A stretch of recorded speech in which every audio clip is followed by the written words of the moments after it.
पश्चिम India की ओर से एक नवाचार एजुकेशन मीट 2025 सीजन 7 के इस अवसर पर हमारे बीच में विराजमान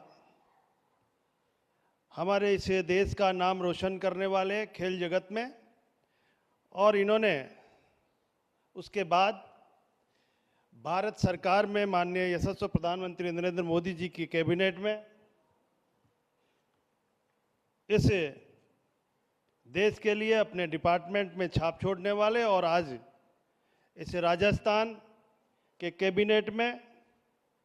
आप वरिष्ठ मंत्री और निश्चित रूप से आपका कार्य करने की शैली और क्षमता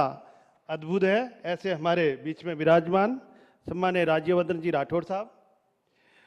हमारे बीच में विराजमान हमारे निवाई से विधायक, लोकप्रिय, हरदम अपने विधानसभा के विकास की ओर ले जाने वाले ऐसे सम्माननीय राम साई जी, श्री पवन अरोड़ा जी जो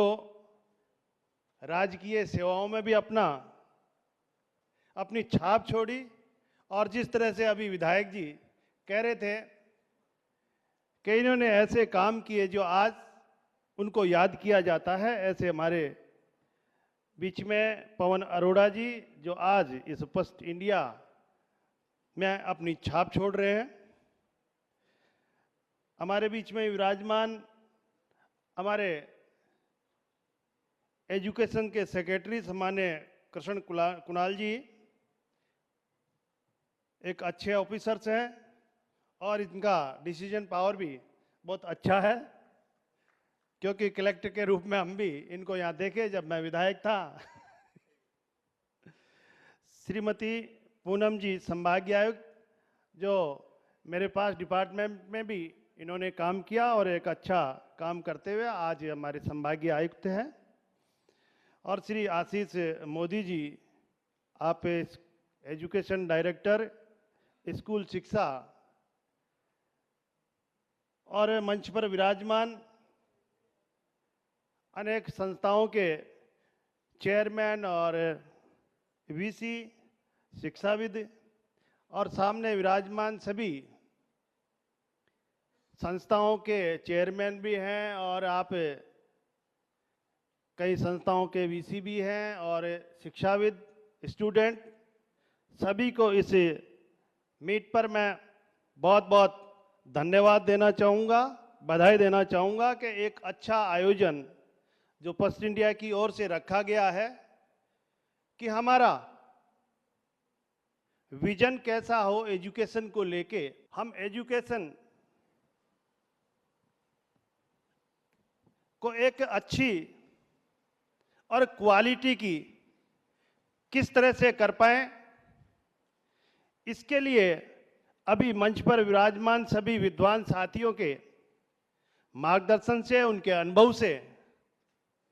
हमें सुनने को मिला कि हमारे जो ऐसे कोई प्रतिभावान छात्र है उनमें प्रतिभा छिपी हुई है और उस प्रतिभा से वो वंचित रह जाते हैं। ऐसे बच्चों को भी हमें आगे लाना चाहिए, और हमारे सम्माननीय राज्यवर्धन सिंह जी ने कहा कि हमारी जो पवन अरोड़ा जी का उदाहरण देते हुए उन्होंने बताया कि शायद इस मीडिया की तो आपके पास कोई डिग्री नहीं है, लेकिन आप इसमें अच्छा नाम कमा रहे हैं। यही एजुकेशन पॉलिसी 2020 इसी बात पे जोर देती है। हमारे मंच पे विराजमान उन्होंने भी कहा था कि हम स्किल को ज़्यादा से ज़्यादा बढ़ाएं, तो यही हमारी न्यू एजुकेशन पॉलिसी कहती है कि हम पढ़ाई के साथ साथ आप में जो भी प्रतिभा है, चाहे आप एक अच्छे लेखक हो, चाहे आप अच्छे आर्टिस्ट हो, या आपकी रुचि किसी में भी हो, उसको हम शिक्षा के साथ साथ जोड़ें और उस प्रतिभा को हम सामने लाएं, तो यही हमारी पॉलिसी कहती है। हमारे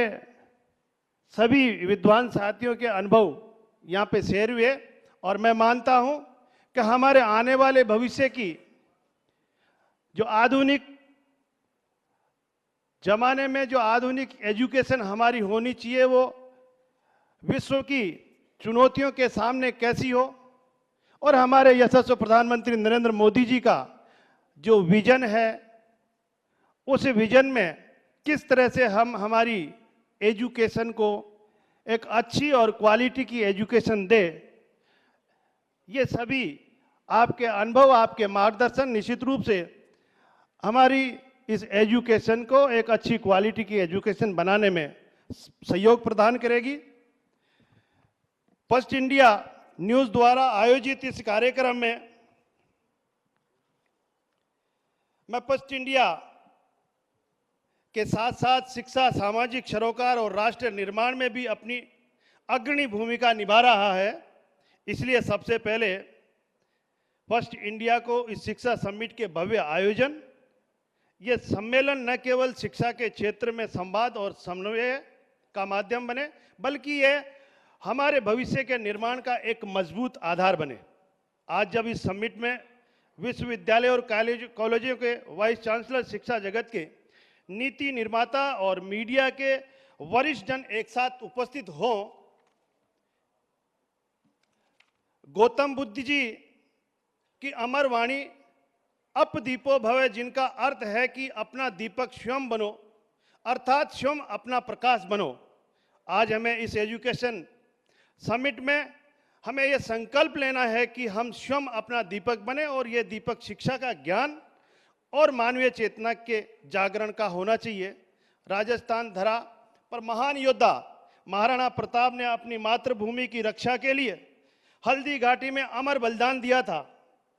और वीरांगना पद्मावती ने अपने सम्मान की रक्षा के लिए जौहर की ज्वाला में कूदकर इतिहास रच दिया था।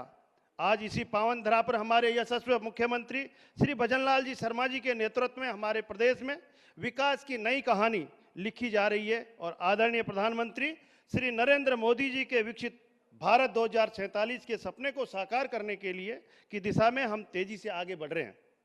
मैं मानता हूं कि आज का यह सम्मेलन हमें नई शिक्षा नीति को जमीनी हकीकत में बदलने का एक अवसर है। हमारी सरकार सर्व सुलभता, गुणवत्ता, व्यावसायिकता की नीति पर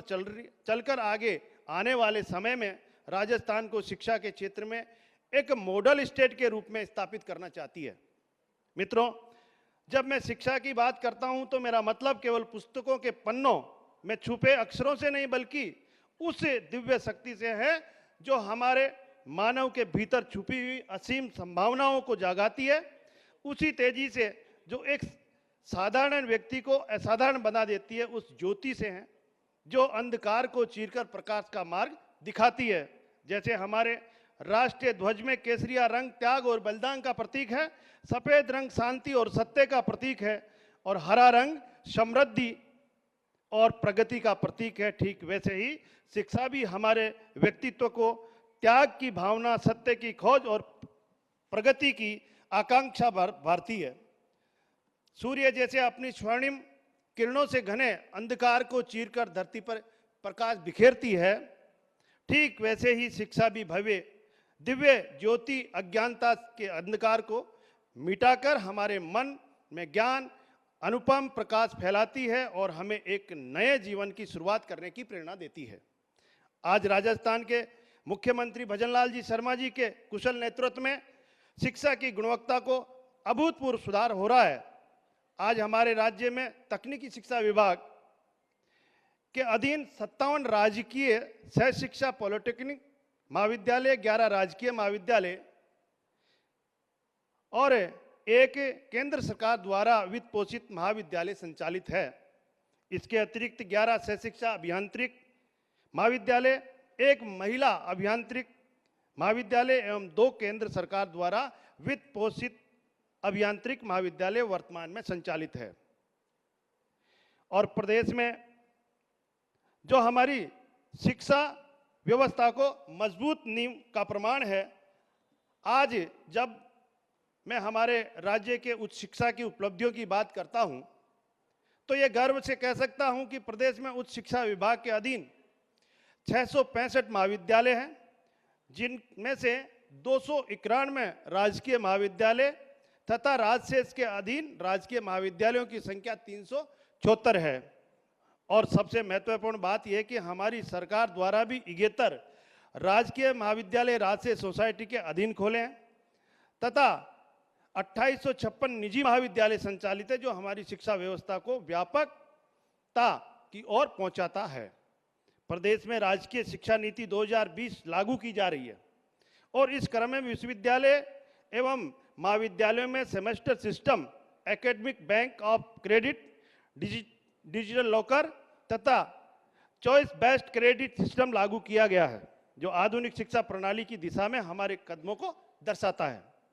मेरे प्रिय युवा साथियों, आप सभी को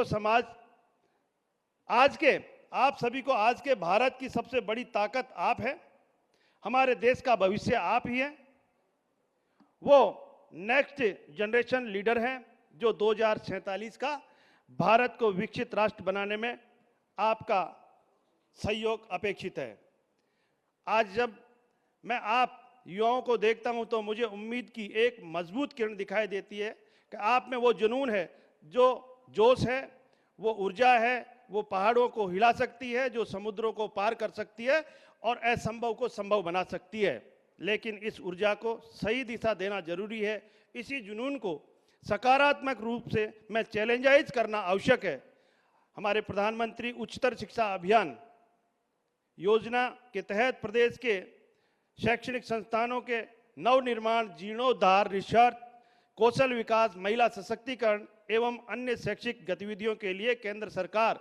से कुल 320 करोड़ रुपए का अनुदान प्राप्त हुआ है, जो हमारी शिक्षा व्यवस्था को मजबूत बनाने की दिशा में एक महत्वपूर्ण कदम है। आज जब मैं मोदी जी के नेतृत्व में चल रही भारत की विकास यात्रा को देखता हूं तो मुझे एक ऐसी कहानी दिखाई देती है जो दुनिया के इतिहास में अपनी मिसाल है।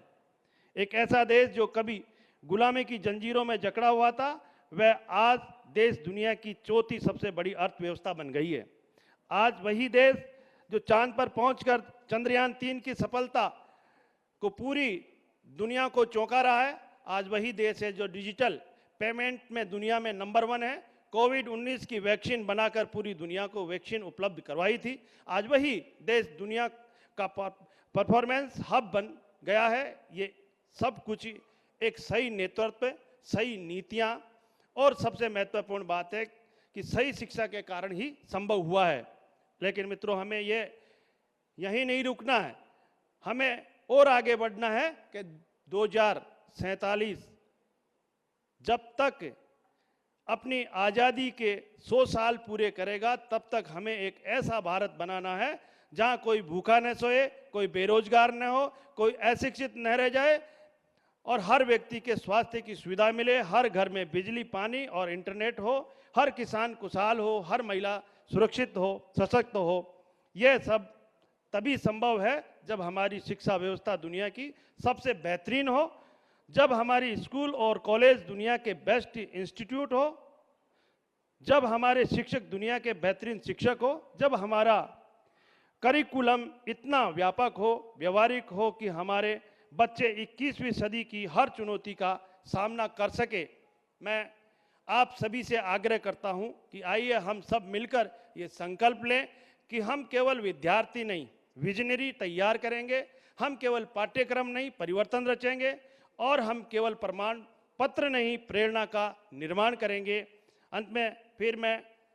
फर्स्ट इंडिया को बहुत बहुत धन्यवाद देना चाहूँगा, जो शिक्षा जैसे महत्वपूर्ण विषय को अपनी प्राथमिकता में रखकर ये समिट आयोजित कर रहा है और आपने इस कार्यक्रम में मुझे भी आमंत्रित किया। इसके लिए भी आपका बहुत बहुत आभार। जय हिंद, जय भारत, जय राज।